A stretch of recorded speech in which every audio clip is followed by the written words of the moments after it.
एक प्रश्न हमारे भीतर खड़ा होता है। जब हम सूर्य नारायण भगवान को अर्घ देते हैं, जल चढ़ाते हैं, तो वो जल पृथ्वी पर जब गिरता है तो उसके छींटे हमारे शरीर पर लगते हैं। क्या वो ठीक है? क्या वो श्रेष्ठ है?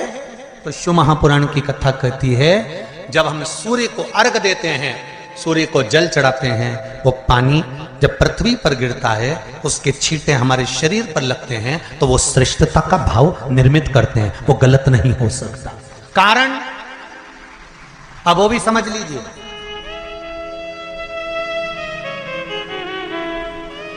अब सूर्य नारायण भगवान को आप जल चढ़ा रहे हो तो छींटे नहीं लगे, उसके लिए क्या स्टूल पे चढ़ के चढ़ाओगे कि कुर्सी पे चढ़ के चढ़ाओगे? अरे बोलो तो सही। अब कई लोगों के दिमाग में यह बात भरा गई कि हम भगवान को जल चढ़ाते हैं, वो हमारे शरीर में छींटे लगते हैं, जमीन पे से पानी गिरता है, वो हमारे शरीर को छींटे लगते हैं, भगवान को अच्छा नहीं लगता होगा। कौन ने कहा? पहले तो उसको पकड़ के ला।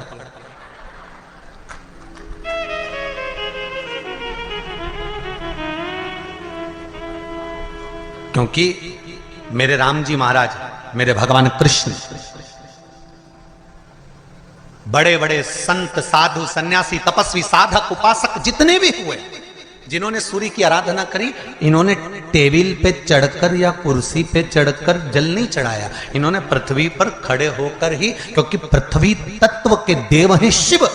जब हम मृत्यु लोक पर खड़े होकर, पृथ्वी पर खड़े होकर भगवान शंकर का भाग पृथ्वी तत्व को धारण कर कर जल को हाथ में लेकर जब समर्पित करते हैं, और जो जल नीचे गिरता है वो शरीर पर अगर लगता है तो हमको उसका आशीर्वाद ही प्राप्त होता है, दोष नहीं लगता। पर लोगों ने इसको विपरीत कर दिया। कि कौन ने विपरीत करा? कई लोगों ने इसको विपरीत कर दिया। कौन ने विपरीत करा? तो जो दूसरे धर्म के लोग होते हैं, जिनको हिंदू धर्म से नफरत होती है और जो हिंदू धर्म की पूजन, सेवा, अर्चना को समाप्त करना चाहते हैं, वो धीरे धीरे धीरे धीरे कहने लगे कि सूर्य को जल चढ़ाओगे तो शरीर में लगेगा, शरीर में लगेगा तो दोष लगेगा। इसको कह कहकर घर घर में सूर्य को जल चढ़ाना लोगों ने बंद कर दिया कि आप जल चढ़ाएंगे तो दोष लगेगा, शरीर पे छींटा लगेगा, शरीर को ऐसा लगेगा। ये दोष नहीं है। कितनी सुंदर बात है महाराज। सूर्य नारायण भगवान को जब जल चढ़ाया जाता है, हाथ सिर से 8 इंच की दूरी पर होना चाहिए। जम के बोलिए, सिर से कितना ऊंचा होना चाहिए? 8 इंच ऊपर अपना हाथ होना चाहिए मस्तक से सूर्य को जल चढ़ाते समय।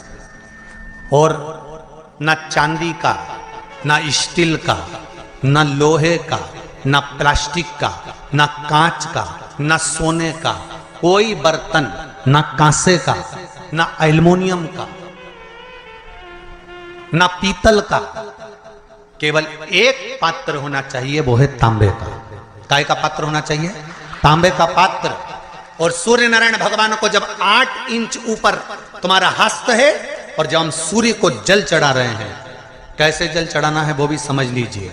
अगर कोई कैंसर का मरीज है, जिसके चेस्ट में कैंसर आ गया हो, लेफ्ट में, राइट में कहीं पर कैंसर आ गया हो, या कोई गठान आ गई हो, तो महाराज आप जल चढ़ाते समय उस जल की धार को सूर्य भगवान को जब चढ़ा रहे हो, तो धार आपकी गठान की ओर जाना चाहिए, जिससे सूर्य की किरण उस जल में से आपके उस स्थान पर पड़े, उस जगह पर पड़े जहां पर गठान है। महाराज आप लगातार जल तो चढ़ाना चालू करो, अच्छे अच्छे डॉक्टर फेल हो जाएंगे और कह देंगे गठान ठीक हो गई।